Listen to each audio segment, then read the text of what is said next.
All right.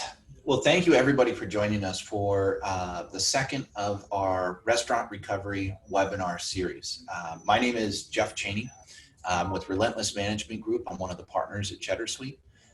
My background, just so you guys know, is really in communication and marketing and loyalty reward programs for the small business industry. I've worked with thousands of small business owners and operators across the country, building out a network of over 10 million participants in loyalty reward programs and marketing strategies over the last decade.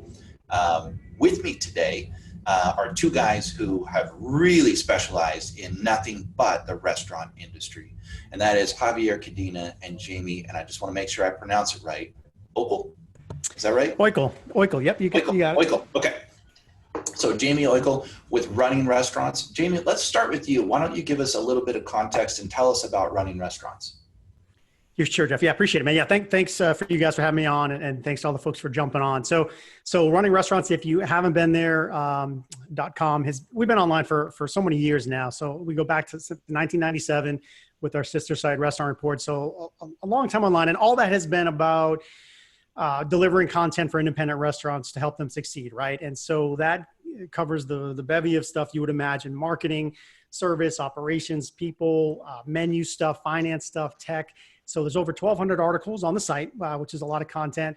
Also created a library of probably 100 plus hours now of multimedia content, and that's webinars such as this, and interview sessions, courses, classes, things of that nature. There's also a download library there on the site that has forms and downloads and PDFs and reports, things of that nature. So no sales pitch on the site, because listen, I open it up for you guys, free 3 months. Just go to the site, take advantage of the 3-month membership that's on there during the COVID crisis, and that's a $500 membership value normally. So you just go into the site, take advantage of that. Lots of resources to help restaurants through this time and through all the time. So that's our stuff, Geoff.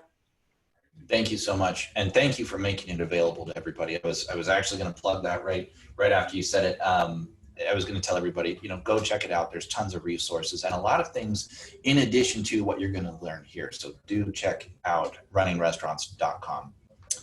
Javier is the CEO and founder of CheddrSuite. CheddrSuite is a back-of-house management software platform. Javier happens to be third-generation restaurateur, and he knows a thing or two about the industry from an operations standpoint. Javier, why don't you fill in some gaps there? All right. Thanks, Geoff. Thanks, Jaime, for coming on, and hopefully people are learning something every week as we're doing this. I'm learning a lot talking to every different person in the industry here. Yeah, so CheddrSuite, came about out of necessity. It was a true need for one platform that kind of did everything, just streamlining all of back house operations into one login, one app, one way I could look at my numbers and really have a, finger on my, on the pulse of my business live, just as it was going. What we do is we pull in employee, scheduling, documentation, communication, data reports, inventory. It's everything you're already doing, probably segmented or pen and paper still on one platform. And so that's what CheddrSuite does. And like Geoff said, I'm third generation. I was literally born in the industry. At 24, I opened up my first restaurant thinking that's what I wanted to do. And 6 restaurants and 120 employees later, I realized that's not what I wanted to do. So that became the birth of CheddrSuite. And yeah, we make our software available to restaurants right now, and our consulting and our training to try and get everyone through this. And like Jaime said, this isn't a time to go out and try and get money and make money off the restaurant industry. It's time to help them and help everyone succeed and get through it. And hopefully in the end, we can all help each other.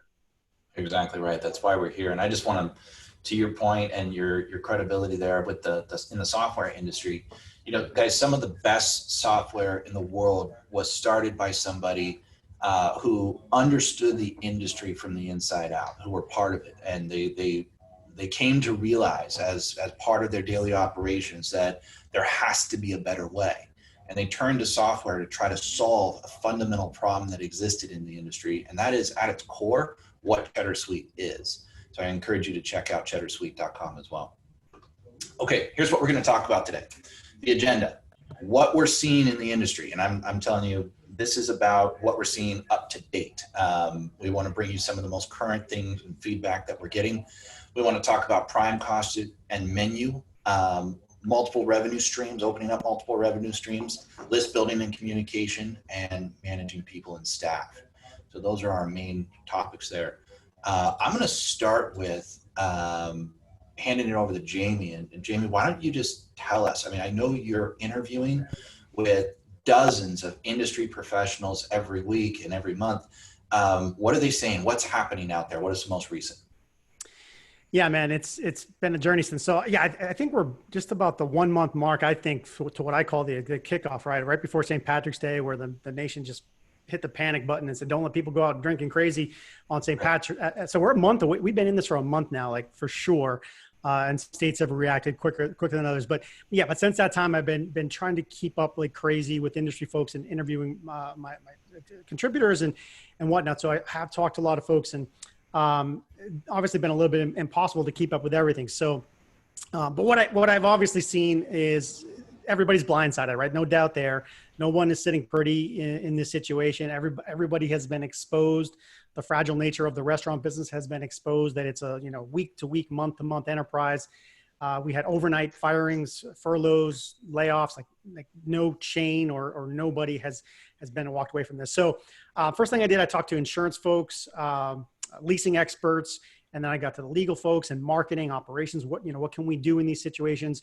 Talked to some tech folks as well. And then obviously been getting with the readers for their feedback as well. And I'm probably not going to tell you anything you don't know right now, but we're just sitting in limbo, waiting for the government to do their thing, waiting to give us the green light, as really only they can do right now to get back to normal.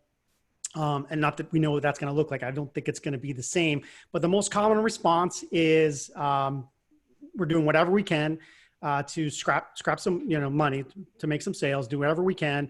Most people have laid off the majority of their staff, so that is normal if you've done that. Most people are getting by with themselves, their owners, their salaried people, really streamlining their hours, of course, or streamlining the menu options, really shrinking those to be the things that are profitable. So that's what's kind of happening there. And then they're being creative, right? They're also finding out ways to help the community, trying to do something marketing wise that makes sense. What is interesting, and not interesting is the right word, but we're also learning how to negotiate with the people we owe money to, the rent people. So cost reductions, rent deferrals. Hopefully something happens with the insurance side about business interruption stuff. So keep tuned to that, whether it's looking at our website or others. I think there's going to be some pressure to provide that. People are filling out the relief forms. I heard that in every comment that I got back. Waiting and hoping for that to be helpful. And then it's just at the end of the day, it's obviously, I'll just summarize with what it ain't pretty, right? But I believe there's lessons that we're going to pull out of this, that the good operations are going to be stronger in the future. So we'll talk about some of that today. Love it. Javier, do you have any comments, anything that you're seeing out there that you want to share? Yeah. Jamie hit a lot of great ones there with, I think the one thing for sure that we've all learned that I love is that the government has actually deemed us as an essential business. So that's nice. I'm third generation. I mean, to hear that and to think we're not just going to be completely shut down, but the government's willing to work in whatever way they can to help us through it, that's huge. A few other things I keep hearing is that this is going to take time. I mean, there's not going to be going back to normal. So people expect, and restaurateurs expect to open their doors again like they were. That's not going to happen. There's going to be rules and new policies and laws that are going to come in because of this. It's going to be things like employees having to wear masks and gloves, or mandatory temperature checks for, customers, coming in, lower max occupancy. So like up to 50% of your restaurant might be not used in the same way. So you got to start looking at those kind of things, like wider spacing, bar layouts, customer hand sanitations. I mean, there's not even going to be for some time self-serve items. And this can be, it might all go back to normal once the vaccine's out. But for right now, I mean, you're talking about no salt and pepper shakers on tables, no ketchup, it's things like that restaurateurs need to wrap their heads around at this time. and just go, okay, I can't just sit back and wait for my doors to open up again, because you're not going to open up the same way. Just start looking at those kind of things. Instead of being in fear of what's going to happen. I mean, join webinars like this and start reaching out to other restaurant people and finding out what they're doing and what they're hearing. Javier, I think you make a really, really good point, because the whole purpose of this webinar is to talk about recovery, right? So we don't want to talk about the past, that we know what's already happened and how it's impacting. And we know that we're all stuck in kind of a state of limbo. But what we want to start doing is for everybody who plans on being in business, and if you're on this webinar, then congratulations, that's you. And I applaud you for being here and doing everything you can to continue to learn and innovate. And the recommendation that I would have along the lines of what Javier was talking about is start getting your mind in that space about, when I do open my doors and my customers sit down at tables again, I'm probably not going to be using all the same bottles and all the same shakers and all the same things that are currently just sitting there not being used. So what is my alternative? What is the backup plan? How am I going to prepare to provide ketchup and salt and pepper and all of these things if my customers are not able to just reach and grab it themselves? These are things that we need to start considering now so that you're ready when the time comes. The other thing that I wanted to comment on this thread is the marketing and creativity. Jamie, you said that. I am amazed at the innovation in the restaurant industry and how quick people have adopted, how quickly some of the localized rules and laws have changed to accommodate curbside pickup and alcohol sales with to-go orders and a variety of things. So applaud the industry and the creativity. There's a lot of great resources out there to find to continue to get good ideas. But I especially encourage you all to follow other restaurants online on social media, because that's where you're going to see some of the most innovative things happening right now. All right, let's get into our additional topics here. And before I hit on these, I do want to encourage everybody, keep your comments and your questions coming in. Don't wait till the end. I've got multiple people commenting right now, and I love to see that happening. As thoughts come to your mind, as questions come to your mind, don't hesitate to just throw those into the chat or into the Q&A section. We will do our very, very best to get to those at the end of this call. All right, so the 4 must-dos in getting your house in order, right? This is about recovery. This is about preparing for the other side. Jamie, you developed these 4 talking points. So let's start with prime cost menu. Yeah, but thanks, Geoff. Yeah, I do. I'm going to get right into this, but you said a couple of things. I'll go back for 2 seconds and then come right into this. But 2 things that I thought about. One is I've been hearing notes about how people are utilizing the time to get their place, do the upgrades that they never have the time to do. So that's another thing to work on. Getting their place as clean as it's ever been in its history since it probably opened is another thing they're working on. And then to your point about what folks are doing, I've been capturing a lot of screenshots of social media feeds of restaurants that I follow about how they're posting and how they're marketing in this situation. So I really like your idea of following other restaurants and what they're doing, because you can beg, borrow, and steal other tips. So good stuff there. And as we get into prime costs, and really I think my head's more talking about the food cost portion of prime costs, but what we're seeing right here in the industry is there's really almost an inherent flaw in the restaurant business, in that it is just super goddamn hard to make money. And, prime cost is a big deal in that's, your food costs, liquor costs, and your labor cost is that big number. And usually experts will give you a target of say 60% for that. If you're doing 60%, you got a chance between your food, beverage, and labor. Experts the other people will push you to 55 to really have a chance to make money.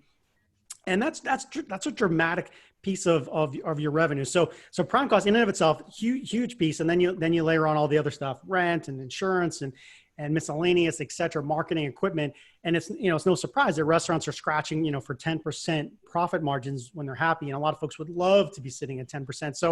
So really what I see is this is a chance to imagine the restaurant space, because it's flawed for so many operators where they're doing everything they can to fight for 5% margin at the end of the day. So we need to take this time to look for opportunities to do it. And so definitely prime cost is one of the biggest ones to do that. And that is, but let's talk about the food cost part of it. So this is the time to dig into your food costs hard. Javier is probably gonna be able to talk to this a little bit better than I can from the operations side, but get into every single food item in terms of food costs, recipe costs for every single item. I had some notes here about digging into that stuff, but you want to get to a point on your menu where every single item is in categories. So say your appetizers, your entrees and your desserts, every single item is delivering the same sort of profit margin to your menu. And if that is not happening, and it probably is not happening, then you need to reinvent your menu. And so if your most popular item is delivering 50 cents in profit to you as an appetizer, that's terrible. Like get rid of that. If that's all, if people are buying that crazy, that's actually a very bad thing for your menu. So you need to obviously know the cost of every single item so that you know the profit margin that each one is delivering, so that when your staff is recommending appetizers and entrees, they feel comfortable advertising every single thing and talking about the benefits of it, where each one is delivering a good amount of profit to your bottom line, not just focusing on the one item that does, and you actually don't want to sell the other one. So definitely food for thought there. Your menu will probably shrink as it relates to that, and that is probably a good thing right now in terms of inventory as well, to maximize your profits. So those are some of the notes I had there. Mostly use this time to, if you haven't done it, cost out every darn thing on your menu, all the pieces of it. So Javier, do you got thoughts to layer onto that? Yes, you totally hit it on. Like, there should be less items on your menu now. I mean, you got to really look at not only less items, but the items you do keep. You got to think people are going to come back wanting healthier options. I myself stopped eating meat when this whole thing started, and I started living at home and looking a lot more of what I'm buying rather than just running out and eating at a restaurant. So just the mindset of people have been cooking at home. They've been more focused on what they're eating. I mean, those things got to translate to your menu. Also take into account all the packaging, all the takeout packaging that you're now having to spend on per item to get out the door. I mean, price that into also your costs. I know we work with Cisco Foods a lot. There's a lot of food vendors. They'll help you package and price these things. I mean, that's what they're there for. They're literally helping people turn their restaurants into grocery stores. So become good friends with those reps and use them as much as they use you to, like, you guys are in business together. So really work with them to do that and understand all these things. The other thing is too, like, just, you don't need such a big menu like we talked about. Take the 30% that wasn't, literally run all your numbers and see what's selling, what's not.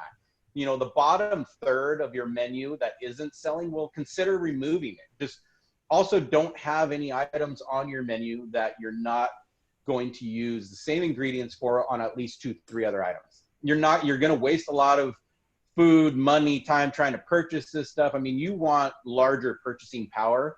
So if there is an item on your menu that you're buying, special items for, then don't have it on your menu. That's just, right now, I mean, you slowly will introduce items back into your menu and back to your customers. But the way to do that is by having a special board and by using social media announcing, hey, today's special is this. Track those numbers well. That's what CheddrSuite does. That's what we're good for, is like that communication and tracking.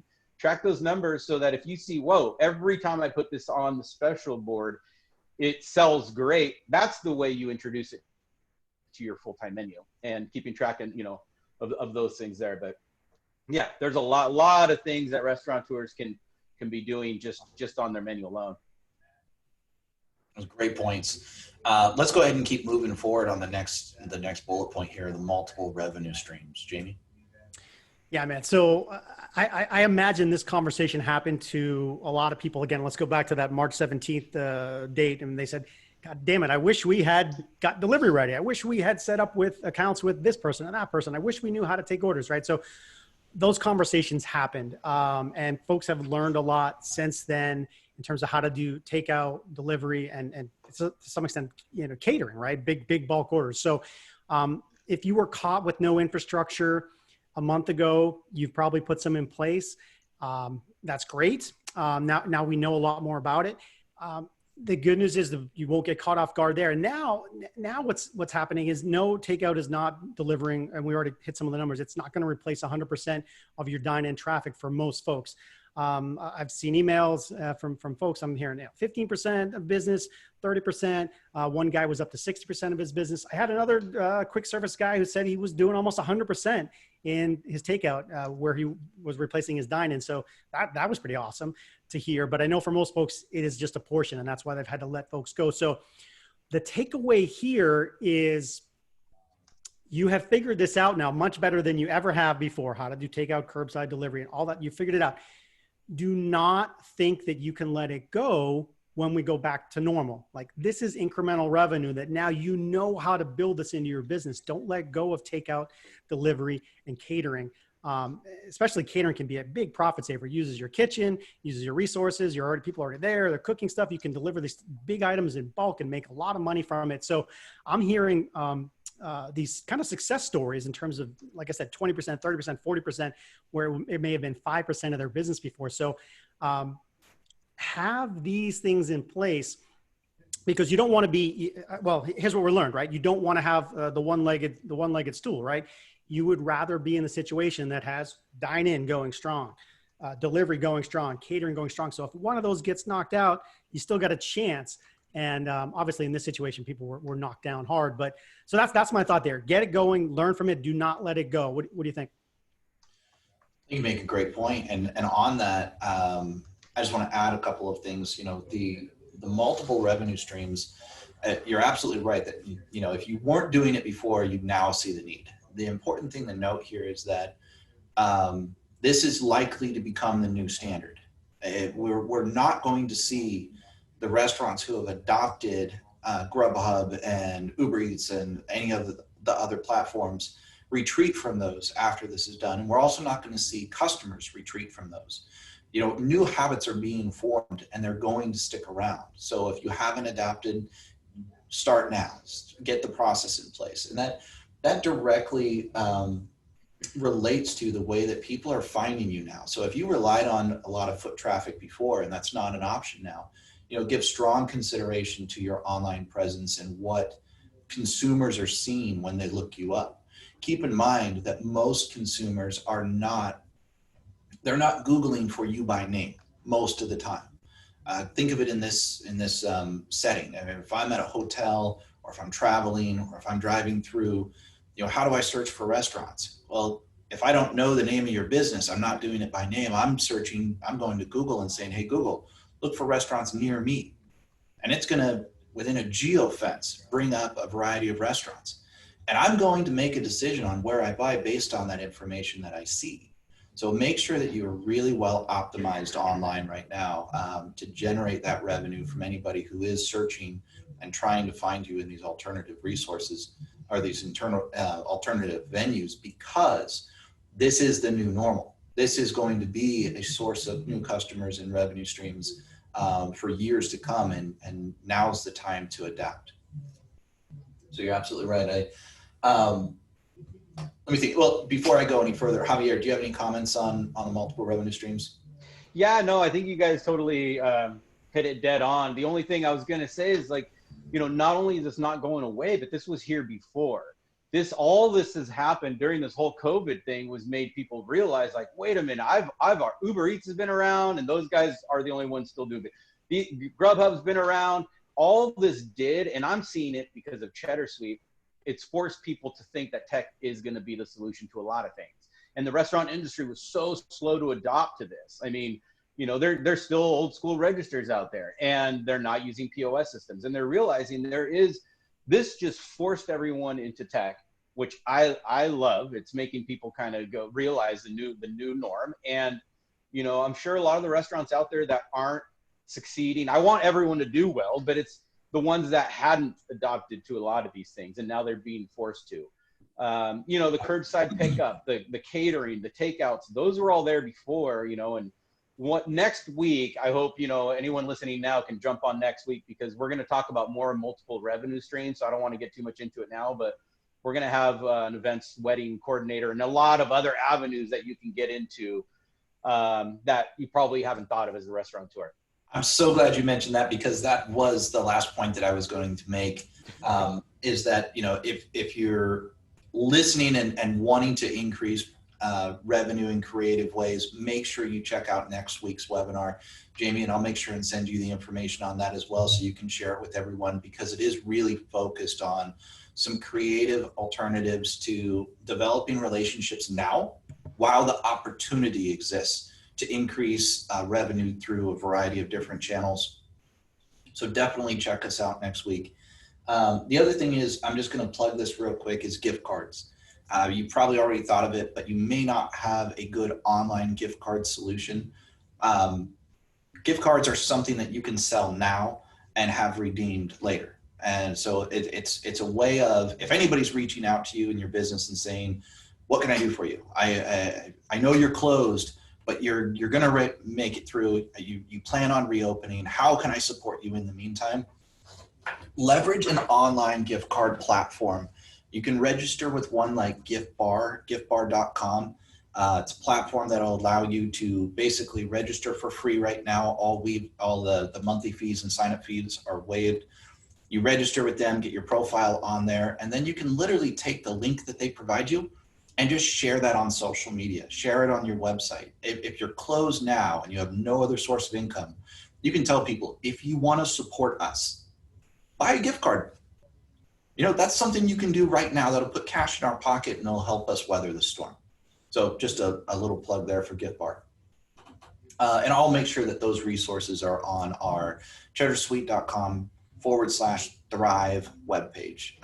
Thrive is where all of our recordings and all of our resources are posted. So CheddrSuite.com/Thrive. All right, list building and communication. Jamie? Yes, sir. Okay, another oh shit comment for you, right? So sitting back mid-March and like, oh shit, we should have built up our email list. We should have built up our text list. We should have done Facebook and really built our Instagram followings. Like, these are things that you should have done forever, ever, and ever. And then you're like, oh shit, we should have done that. So, all right, so like that's where you are. Like, you have to have a mindset of building your in-house lists. And I've only took a chance to poke into the comments that have come in so far. And, one person talks about, dropping a third-party delivery service, and that's fine. The only way to do that is to have your own database, to be in control of your own lists. And that's what I want to talk about. That's where you give up too much profit when you let other people manage your list. So, all right. So, critical advantage. I was looking for it. I swear to God, it's somewhere. It's somewhere on my website. I have a class on list building. And it does about, it's a portion of the class, but it will tell you all the things you can do to build your list. And some of them, and they can be very simple as having your servers ask them for their email address. And the thing why I say that it should be simple is it does not happen. Like I harp on this in webinars and content that I write. Like I go to dinner, and you guys can probably echo this. And if you were listening, you can probably echo it as well. Nobody asks me for my phone number. Nobody asks me for my email address. And I don't mean no one, like it never happens, but it like 98% of the time does not happen.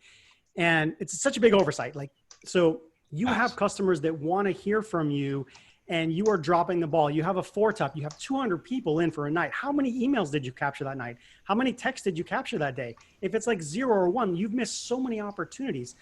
Now you can have you can get 4 phone numbers from one table, to text in the future. So it's a huge opportunity that folks that miss. I interviewed a new operator a while back, but I asked him, hey man, you just opened up and you're having people come in, new experience. Are you collecting their information? No, we'll get to that down the road. And I said, what? I said, there's no down the road. Like you got to reach out to them. So anyway, I get crazy about this one. I get passionate about building your list. It is such an important piece for you to remarket to, whether it's email, text. I interviewed a dude this morning where we talked about what he's doing with his email list, and he has a good list, and he's able to like create dollars out of thin air by sending a simple email. So if you're not in that position, like you need to be. So I could go crazy on this one for an hour, but I'll let it go right there. What do you guys got? Well, you're talking my language, man. List building and communication is my area of expertise. And I was in the text messaging business for a decade, working predominantly with restaurants on their loyalty reward programs and communication programs. And I'm exactly like you. I'm passionate about this subject because every single day that you're not asking for it, you're missing an opportunity. I mean, why would you let anyone leave your business if they love it, if they're passionate about it, if they could provide you value by giving feedback and a review? You're missing opportunities to get that information by not collecting their contact info. And it should not be difficult. It should never be difficult. So there's a couple different methodologies to gaining information from a customer. My favorite is text messaging because it allows you to promote your text call to action in a variety of different channels. You can leverage your social media, you can leverage your website, you can leverage in-house, you can leverage email. You can leverage every channel to provide a text message call to action that is something to the effect of, text the word Johnny's to 31578 to join my loyalty rewards program, or text the word lunch to 31578 to win a lunch for two. Sweepstakes are a great incentive, and it's something that you can do today to incentivize people to join. That way, and it doesn't always have to be where you're only promoting that call to action. This should be in addition to. So if you have a menu, you should have a text call to action on there that says, if you have feedback, please text review to 31578 to write us a review. If you have a website, you should have a sign up form on there that makes it easy for them to provide their phone number. Why am I obsessed about phone numbers? Well, phone numbers have a 98% read rate versus email, which is going to come in somewhere around 15 to 25 read rate, which is good for email if you're getting that. But everybody has one phone number. Their phone number is their primary way of engaging them. And if they love your brand, if they love your food, everybody has to eat. This is the best way to be able to push out a notification to them and let them know, hey, we got new menu items, check out our website. Or we need your feedback. What are the best days you'd like to see us open? What hours would you like us to open on the weekend? This is a way of engaging your customers in a two-way dialogue where you can learn a lot about them. And because text is so personal, because most people text their friends and their family, when you're on that level with your customers, that same level as friends and family, they're amazingly candid and very willing to provide you with a response, a quick little like, yeah, the bathrooms were messy when I visited. Well, that's really good to know. And aren't you glad that that didn't end up on Yelp? You provided them the ability to let you know about something without taking to a third party like Yelp. So that's why I strongly advocate text messaging. And Javier, I worked with you in your restaurants leveraging text in the past as well. Yeah, no, it's great. I actually just heard of a restaurant that will text out. They add, when certain specials go up on their board that people love, they track them under those specials. So when they put it on their board in the morning, they blast out, today your special is on the board, which is amazing. People are just trying to find different ways for it to work. And like you said, it makes them become more family and friends. That's the restaurant industry. I mean, you're not back there slaving and cooking and trying, majority, 70% of the industry is mom and pop. It's 5 locations or less. I mean, it's 1 to 2 locations. That's how my family started in the 60s with 1 location, 2 locations. I mean, they found a niche and grew very big, but it starts off with knowing every single customer. I mean, that's how you grow any business. The other thing I did want to add to this is that social media is a very inexpensive way to, Instagram, Facebook, to get any little quick communication out to, your customers. And right now, I mean, you could put an Instagram, Facebook logo on your register, let people know that you actually have a page. You're going to have to convince your customers that you are safe. That is a big thing. Like, going with people going back out into the public, they're going to not only spend their money where they feel comfortable at, but with people that haven't just sat back and done nothing to change the new environment. I mean, they're going to want to spend their money on people that say, hey, look, we've taken the precautions that we feel. Every commercial you hear now on TV says that. We've taken precautions. It's a garage door company, and they're saying, we're taking COVID precautions. So you're a restaurant. Think of the safety you need to be taking. Along those same lines is that you need to talk to your vendors, because there's a whole supply chain precautions that needs to be taken, where those questions are going to starting to get asked by customers. It's like, okay, I trust you. You have gloves, you have mask on, but where did the food come from?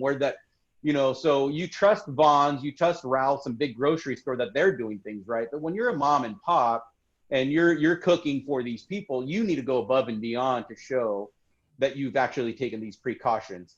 And so social media is a great way to start letting people know that. Every time you do something, any new change that's helping, the business, I mean, you're helping you're helping your business, you're helping your customers, and you're helping the industry, because we all need to work together to make sure to get over this hump, to have people realize, like, the restaurants are actually safer than going to the grocery stores. There's less touch points, there is. So those kind of things we need to Nobody's all work talking together. about that, right? Nobody, everyone's talking about how safe our restaurants. Well, how safe are bananas on the shelf at a grocery store when I've had 100 people in line before me touch them?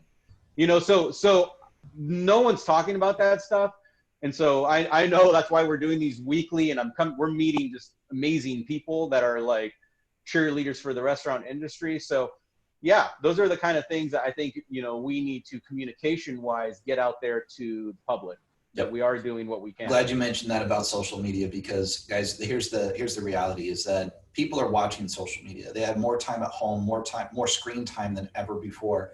And the reality is that if you're not popping up on their feed, if you're not in front of them one way or another every day or every other day, they think you're closed, and they may just forget about you. I mean, so the ones that are taking the effort to just constantly communicate are the ones who are going to see the greatest resurgence on the other side. If you're already closed, and if you're not, you're going to see consistent engagement if you're remaining open, because you're just in front of them constantly. Let's keep moving along. People and staff, Jamie. Yeah, man, this one's going to be fun, but super last quick point on the email stuff and our text is like, just because I interviewed the dude this morning about it, is you can do this stuff right now too. He walked me through a case study where the client used Facebook, right? To your point, ethical bribe, giveaway, used Facebook to lead capture 1,600 emails over like 2 weeks, like boom. So don't think you can't do this stuff right now. And hit me up, because I'll give you the link to that. But so that absolutely can be done right now. So the people, real quickly, because I know we're starting to run towards time, is this is a delicate balance I'm getting, especially in the emails that I got back from operators. This one is going to be interesting for everybody individually, because you've had to let go of staff. You want to bring them back. We don't know what that's going to look like, right? But what I think you need to have is you could obviously say, yes, everybody come back. I don't think that's necessarily the right thing to do. Is rehire mentally your staff. Take an opportunity to say, do you want this person back with you? Because you're going to have choices. They're going to have choices. And one of the choices they're going to have, by the way, is depending on how the government structures their stuff, they can probably make more money in the short term staying on unemployment. And I've heard that echo in several emails that I've got from operators, is because my business level is going to be ? The person can probably make more in unemployment. So in essence, you have to mentally rehire that person. And how can you do that? Well, what if you come back with a sales pitch that at least covered the things we talked about today? Hey, make sure you come back with us, because we figured this stuff out in the meantime. We figured out our food costs. We have our costs lower. We're going to be profitable. We figured out our communications plan. We figured out how to have multiple revenues. So we've got these places to be stronger. Maybe the places down the road aren't going to survive, right? So you have an opportunity to bring people back. You have an opportunity to grab Sarah, who's awesome down the street or across town. You don't want to necessarily grab from down the street, but she's awesome across town, and you've been there. And maybe her restaurant is not doing those three things. And now you have a sales pitch to her. Say, listen, I've always loved you. Come work for us. We've got this stuff figured out. We're going to be rocking and rolling, and I'd love to have you there. And just the final point there is, you probably do have a C or a D player on your team. This is the mean way to say it. I don't know, but this is the cleanest time you're ever going to get to let that person go, right? You do not want C and D players on your team. You want A and Bs. And so bring the A's back, bring the B's back, train the B's to be A's, get rid of the C's and the D's. And so this is the time to think about your people strategy as you come back in. So that's my thoughts there, guys. All right, I'll comment on that real quick and just say that, this ties into our last bullet point here, which is communication. Identify who you want to keep and maintain communication with them throughout this process. If they are emotionally committed to you and they verbally say, yes, man, when you're ready to reopen, I'm in it. I'll be there for you. And you can at least say, okay, at least my cook is still in, at least my server's still in, my hostess, my favorites, my core team. You make sure you're maintaining communication with them on an ongoing basis, because you're not sure what opportunities and what needs may arise that they may have to take if they don't know what your intentions are. So try to set expectations and communicate on a regular basis. And that actually kind of leads us into one of my last points here, which is about systematizing your process. And I'll let Javier talk a little bit about the CheddrSuite product and how it can help you do a variety of these things that we just talked about. Okay, yeah, actually on your point, because we're doing these webinars to help restaurants. It's not a sales pitch, but actually, Jamie, on your point exactly, is that normally during the restaurant, when you're doing well and you have had the same staff forever, there's no disruption or anything. If you go and add a new piece of software, it's a nightmare to get everyone to adopt it, because all of a sudden you're changing things of how they normally were done. Well, all of that is thrown out the window. This is such a perfect time to come back as a completely new owner, a completely new mindset, and saying, look, we're lucky to be opening our doors again. We're lucky to have you back. We're lucky to even keep going. But now we're going to do this because we understand the industry needs tech. It needs to adopt management platforms. I mean, CheddrSuite, what we do is we do scheduling, we do inventory, we do reporting. You shift to shift documentation. I mean, where at the end of every shift, your manager, your shift leader puts in information. Every morning, owners, managers can wake up to an email sent by CheddrSuite with all of the information that was put in the day before. So not only does it help your operations, but it's giving you transparencies. When I first started doing this in my own restaurants, I was a very private owner. I didn't like to share information. I didn't like to hear this person complain about this and this and this. I didn't know what the bag of worms I was going to, opening up, the can of worms I was going to open up. Once I adopted it and it started working, I realized now everyone is more bought into this restaurant than ever before. Now everyone is keeping everyone else accountable. Now everyone, talk about peak performance, peak efficiency. It's what restaurateurs, and for $49 a month, that's what we charge for everything. There is no excuses of why you should not be on top of your, business that way, of why you can't bring on the new manager or your manager again and say, look, I understand we're lucky to be still in business. We're lucky to open up again, but let's do this right. Now let's compete with the big guys, because they have $500,000, $1 million piece of enterprise software that they're using at every location, and we can't, because we typically can't afford it. Well, CheddrSuite now allows you to be able to afford and play at the same level that they're playing at. And I'm telling you, you're going to see such great changes. Yeah, CheddrSuite really is enterprise level technology that was built for the small business operator. So it's all the tools, all the features and functions that you need to operate your back of house. The point that I want to make here, because the last thing I want is for this to start to sound like a sales pitch. So I'm just going to point one thing out, and that is that your staff management feature, the scheduling and the documentation, and basically the everything they need to onboard their employees in the CheddrSuite and get all the documents done and everything uploaded and streamlined and ready to go on the day that they launch, that is 100% free to every restaurant hearing this message. So you can go to CheddrSuite.com, register, and use the staff management system, the scheduling system. We will never charge you a dime for the life of the program. That's ours to give to you. And there's no obligation to upgrade or do anything of that nature. That is just 100% free. So please take advantage of that now. If you've got a little bit of downtime and you're in the process of following these instructions and identifying the right employees to bring back, well, just when you bring them back, or even now, get them onboarded into a system that will allow you to scale and grow your business in the most efficient way possible, like CheddrSuite. We're going to open it up for some Q&A here, and I've already got a number of questions coming in. I apologize, I'm not going to be able to get to all of these, and I'm just going to say right off the bat that I'll try, Jamie, I'll throw this to you, but it may be better to just refer them to the right source. That is that as it relates to this PPP program and taking these dollars and the start date, getting set in stone, and they've got so long to hire back all of the employees that they've let go. Well, if for any reason this gets prolonged and they're not able to open their doors, they're going to have to pay those employees, whether they're open or not, in order to stay compliant with their funding. Do you happen to have, I'm not an expert in this particular part, so I don't have anything to comment on other than hopefully to point in a good direction. Yeah. Hey, Bruce, that wrote in on that. Bruce also was nice enough to write into me this week, and longtime operator, and these guys are great. So, but no, I mean, you probably hit the question that everybody wants to know, and I don't have a great answer, but I will, if you stay tuned to our stuff, keep looking for, those answers as we get closer. I keep hearing from folks that, they file the paperwork and they're looking for stuff to start this week, maybe next week. So I think you're all going to find out more.